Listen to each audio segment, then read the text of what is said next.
السلام علیکم ورحمۃ اللہ تعالی وبرکاتہ۔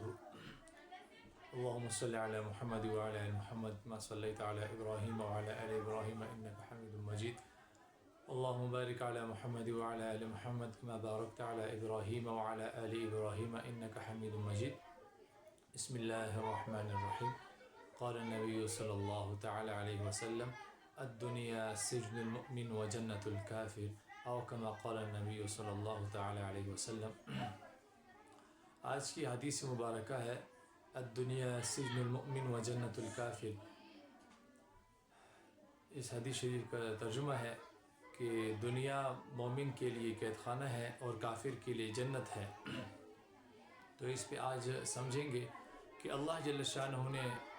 جو مسلمان کے لیے قید خانہ بنایا ہے اور کافر کے لیے جنت بنائی ہے، تو مسلمان کے لیے قید خانہ کیسا ہے اور کافر کے لیے جنت کیسی ہے؟ اللہ جل شانہ قرآن مجید میں ارشاد فرماتے ہیں من کان یرید حرث الآخرۃ نزد لہ فی حرثہ، کہ جو شخص آخرت کے کھیتی کا طالب ہو، یعنی جو شخص جس کی امیدیں اور جس کی خواہشات آخرت ہو کہ مجھے آخرت مل جائے، اللہ مل جائے، تو اللہ جل شانہ یہاں اس آیت شریفہ مبارکہ میں فرماتے ہیں کہ جو شخص آخرت کے کھیتی کا طالب ہو، اللہ جل شانہ ان کی کھیتی میں ترقی عطا فرمائیں گے۔ نزد لہ فی حرث، یعنی جانی بھی مالی بھی اللہ جل شانہ برکت عطا فرماتے ہیں، ان کی کھیتی میں اللہ جل شانہ زیادتی عطا فرماتے ہیں۔ اس سے مراد کیا ہے کہ مومن جو ہے نا دنیا کی زندگی میں جب جیتا ہے تو اس کے لیے کچھ پابندیاں ہیں، کچھ اصول ہے، کچھ قواعد ہے، کچھ ضوابط ہے۔ یعنی مسلمان انسان جو ہے نا، مسلمان جو مومن ہے وہ دنیا میں کیا ہے کہ پابند ہے، پابند۔ پا فارسی میں کہتے ہیں پاؤ کو اور بند کہتے ہیں بند کو۔ یعنی مومن جو ہے نا وہ دنیا کی زندگی میں وہ کیا ہے کہ پاؤں پہ بندھا ہوا ہے، خواہشات سے رکے گا، گالی گلوچ سے رکے گا، جتنی بھی خواہشات کے اندر آتی ہے، یعنی اللہ کی ناراضگیاں جہاں جہاں بھی ہوگی تو یہ مومن بندہ وہاں پابند ہوگا، اس کے لیے پابندیاں ہوں گی۔ یعنی خلاصہ یہ ہے کہ مومن کے لیے دنیا میں کچھ قواعد ہے، کچھ اصول ہے، کچھ ضوابط ہے، اور کافر کے لیے ایسے نہیں ہے۔ بالکل فری ہیٹ جس کو کہتے ہیں، بالکل آزادانہ زندگی کی اجازت تو اللہ نے نہیں دی ہے، مگر کافر خود کو یہ سمجھتا ہے کہ مجھے بالکل آزادانہ زندگی جینے کی اجازت ہے، میں جو بھی کروں جیسے بھی کروں۔ تو مومن کے لیے ایسا نہیں ہے، اس کی بالکل اپوزٹ ہے، بالکل برعکس ہے۔ اس کے لیے کچھ قواعد ہے، کچھ ضوابط ہے، کچھ حدود اللہ نے مقرر کیے ہیں کہ یہ حد ہے، اس سے آپ نے زیادہ نہیں بڑھنا، بالکل بڑھنا ہی نہیں ہے۔ کچھ حدود یہ ہے ایسے ہیں کہ یہاں تک حد ہے، اس سے بڑھنا نہیں ہے۔ کچھ ایسے کہ آگے جا کے یہاں تک، کچھ ایسے کہ بالکل وہاں کے قریب ہی نہیں جانا ہے، کچھ حدود پھر ایسے ہیں۔ تو اسی طرح مومن کے لیے جو ہے نا وہ جو قید خانہ بنایا ہے وہ یہ ہے کہ شراب ہے وہ حرام ہے، مسلمان کے لیے بالکل حرام ہے، بالکل مومن کے لیے حرام ہے، شراب کے پاس بھی نہیں جائے گا، کیونکہ حدیث شریف میں آتا ہے کہ شراب ہر گناہ کی، ہر برائی کی، ہر خطا کی جڑ ہے۔ اب یہاں اللہ نے ایک حد لگا دی ہے، ایک قید لگا دی ہے، ایک قاعدہ اور ضابطہ بنا دیا ہے کہ مومن بندہ مسلمان شراب کے قریب نہیں جائے گا۔ اب یہ اس کے لیے ایک قاعدہ بن گیا، ایک اصول، ایک حد بن گیا، ایک بارڈر بن گیا، اس بارڈر کے آگے نہیں جائے گا۔ تو اب یہ مسلمان بالکل کسی بھی حالت میں کوئی جواز نہیں ہے کہ مسلمان شراب پیے گا، اور شراب جو ہے نا شراب کے اندر نشہ ہوتا ہے تو اس کے قریب نہیں جائے گا۔ اللہ نے منع کر دیا مطلقاً کہ مسلمان بندہ، مومن بندہ شراب نہیں پیے گا، اس کے قریب نہیں جائے گا۔ اب یہاں پہ ایک قسم کی پابندی ہو گئی، یعنی پابندی کی قید کی ایک کھڑی لگ گئی ہے، اب مسلمان بندہ اس کے قریب نہیں جائے گا۔ اسی طرح کیا ہے حرام کھانا، حرام کھانا کسی بھی صورت میں جائز نہیں ہے، کسی بھی صورت میں جائز نہیں ہے حرام کھانا، یعنی جہاں تک آپ کا ہو سکے۔ وہ تو ایک دوسرا مسئلہ یہاں ایک سامنے آتا ہے کہ اگر مسلمان یعنی کوئی بندہ، کوئی شخص بالکل مرنے کے قریب ہو، بالکل آخر اس کے سانس آخری سانسیں چل رہی ہو، نزع کی حالت ہو، تو پھر اس کو جو ہے نا کچھ وہ بھی جو ہے نا بالکل مطلقاً صراحتاً نہیں، اس کو یہ اجازت ہے کہ اگر وہاں مردار پڑا ہو تو وہ اتنا کھا لے کہ اس کی زندگی بچ سکے، سانسیں رک سکے، پورا نہیں، یہاں تک کی اجازت ہے، وہ بھی صراحتاً نہیں۔ تو اسی طرح مومن کو مسلمان بندے کو حرام کھانا اس کی بالکل قطعاً اجازت نہیں ہے، شریعت بالکل اجازت نہیں دیتی ہے۔ تو یہاں پہ دوسری کھڑی لگ گئی ہے کہ مسلمان بندہ مومن بندہ حرام نہیں کھائے گا، چاہے جو بھی ہو، 1 روپیہ ہو، 1000 روپیہ ہو، 2000 ہو، حلال کے ہو، مگر نہ جا کے جو ہے نا 1 لاکھ ہو، 2 لاکھ ہو، یعنی زیادہ مال ہو حرام کا ہو، اس سے مسلمان کو روکا گیا ہے۔ یہ دوسری کھڑی یہاں لگ گئی ہے۔ یہاں پہ شریعت نے اپنا ایک حد مقرر کیا ہے کہ یہاں سے آگے نہیں بڑھنا۔ اب یہاں مسلمان رکھے گا، اپنی نفس پہ جو ہے نا قابو پا کے اور مشقت برداشت کر کے، اور یہاں اپنے نفس سے لڑ کے جو ہے نا کیا فاقے والی زندگی گزارے گا۔ فاقے والی یعنی باسی روٹی کھائے گا مگر حرام نہیں کھائے گا، چوری نہیں کرے گا، کسی کا مال نہیں چھینے گا۔ یہ ایک حد ہے، یہاں ایک دوسری کھڑی لگ گئی۔ اور اسی طرح کیا ہے، مسلمان جو ہے نا زنا کے قریب نہیں جائے گا۔ اللہ نے ارشاد فرمایا کہ جو نامحرم ہے وہ تو نامحرم، جو محرم ہے نا محرم، یعنی جو نام ایک محرم جو ہوتے ہیں ایک نامحرم ہوتے ہیں، جو نامحرم ہوتے ہیں ان کو دیکھنا، ان سے بات کرنا، بات چیت کرنا یہ حرام ہے، ان سے ہاتھ ملانا یہ حرام ہے۔ یہاں پہ تیسری کھڑی لگ گئی ہے، چوتھی کھڑی لگ گئی ہے کہ یہاں پہ شریعت نے حدود مقرر کی ہے کہ فلاں فلاں جو آپ کے نامحرم ہے، جو آپ کے نامحرم ہے، جو آپ کے ساتھ یعنی ان کا جو ہے نا نکاح کیا ہے، جائز ہے، نکاح جائز ہو سکتا ہے، تو ان کے ساتھ اب بات چیت کرنا، ان سے خلوت میں ملاقات کرنا، ان سے ملنا، باتیں کرنا، ان سے ہاتھ ملانا، اب یہاں شریعت نے حدود مقرر کی ہیں، بالکل کسی حالت میں جائز نہیں ہے۔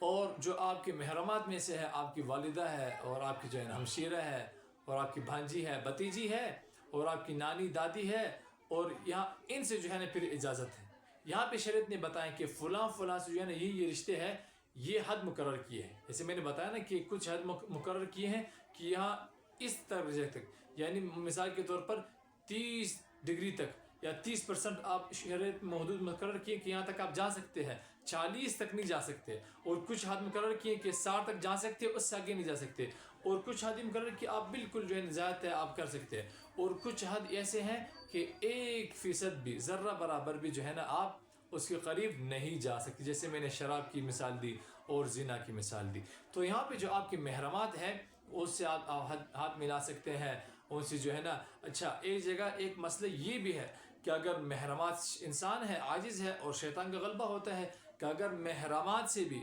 یعنی آپ کی جو ہے نا دادی ہے، نانی ہے، بھتیجی ہے، بھانجی ہے، ان سے بھی اللہ ہماری حفاظت فرمائے کہ اگر ان سے بھی خلوت میں بیٹھنے کا خوف ہو، خطرہ ہو ایمان کا، تو وہاں پھر جو ہے شریعت اجازت نہیں دیتی ہے۔ تو یہ تیسری اور چوتھی کھڑی لگ گئی ہے کہ شریعت نے منع کیا ہے کہ یہاں تک جانا ہے اور یہاں سے بچنا ہے۔ تو یہ مومن کے لیے کچھ قیودات ہے، کچھ قاعدے ہیں، کچھ قواعد ہے، کچھ ضوابط ہے، تو یہاں تک اجازت ہے۔ یعنی جہاں بھی جائے گا مسلمان کے لیے قید خانہ کیسا ہے کہ جہاں بھی جائے گا سنبھل کے رہے گا، ذرہ برابر بھی جو ہے اگر اس نے کوتاہی کی تو یہ حد پار کرنے والا ہوگا۔ یہ کیا ہوگا؟ یہ حد پار کرنے والا ہوگا، تو یہ حد پار کرنے والا ہوگا یہ بندہ۔ تو اسی طرح یہ بندہ،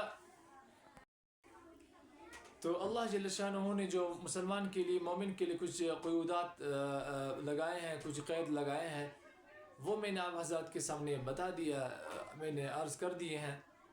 کہ مومن اپنے حد کے اندر، اللہ نے جو حدود بتائے ہیں اس کے اندر زندگی گزارے گا، تب جا کے جو ہے نا اس کے لیے آخرت کی زندگی جنت بنے گی۔ تو یہ قید الحمدللہ اتنے بھی قید نہیں ہے کہ مسلمان بندہ بالکل قید ہو، بس قید کیا ہے کہ اپنے خواہشات سے قید ہے، اپنے خواہشات سے قید ہے۔ جو اللہ نے حدود بتائے ہیں وہاں تک جا سکتا ہے، جن کا امر کیا ہے، حکم کیا ہے، اور جن سے منع اللہ جل شانہ نے منع فرمایا ہے وہاں سے منع ہوگا، اور آپ علیہ السلام کی مبارک طریقوں پر زندگی گزارے گا۔ یہ کچھ قیودات ہیں، یہ کچھ قیودات ہے۔ اگر اس کی پابندی کرے گا اور جو ہے نا اس قیودات کے اندر زندگی گزارے گا، تب انشاءاللہ الرحمن مومن کے لیے آخرت کی زندگی جنت ہی جنت بنے گی۔ الدنیا سجن المؤمن، سجن قید خانے کو، اور قید خانے کو کہتے ہیں، جیل کو کہتے ہیں، پابندی کو کہتے ہیں، مشقت برداشت کرنے کی جگہ کو کہتے ہیں۔ تو مسلمان کے لیے کچھ قیودات میں نے عرض کر دی ہے۔ اب رہی بات کافر کے لیے، وجنت الکافر، ان کے لیے جو قیودات میں نے ذکر کیا ہے ان کے لیے پھر اس کے اندر کوئی پابندی نہیں ہے، کیونکہ یہ مومن کے علاوہ جو کوئی بندہ ہوتا ہے یعنی کافر ہوتا ہے تو پھر وہ کیا کرتا ہے، نافرمان ہوتا ہے، وہ یہ سمجھتا ہے کہ میرے لیے بس یہی زندگی ہے، اسی میں جو کرنا کرو، حلال حرام کی کوئی تمیز نہیں، کوئی سلیقہ نہیں، جہاں اللہ کا حد مقرر ہوتا ہے اس کو توڑ جاتے ہیں، جہاں اللہ کی نافرمانی کو دکھتی ہے فوراً کر بیٹھتے ہیں، شراب کو حرام نہیں سمجھتے ہیں، جوئے کو حرام نہیں سمجھتے ہیں، سود فراڈ کو چوری کو حرام نہیں سمجھتے ہیں، یہ ان کے لیے بس فری ہٹ ہے، آزادانہ زندگی کی ایجاد، اور آخرت میں پھر ان کا کوئی حصہ نہیں ہے، آخرت میں ان کا کوئی حصہ نہیں ہے، اسی لیے اللہ جل شانہ نے ان کے لیے دنیا کی زندگی کو آراستہ کیا ہے۔ ہم بعض مرتبہ اس بات کو سمجھنا چاہیے، ہم بعض مرتبہ سمجھتے ہیں نا کہ ان کے لیے جنت کیسی، حالانکہ اگر دیکھا جائے مثال ہمارا یہ شہر ہے تو چاہے جو بھی شہر ہو، شہر تو ایک شہر ہوتا ہے، گلی محلہ ایک ہی ہوتا ہے، اور جو ہے نا ملک ایک ہوتا ہے، یہ بھی جی رہے ہیں اور ہم لوگ بھی جی رہے ہیں، یعنی مسلمان مومن بھی جی رہا ہے اور کافر بھی جی رہا ہے،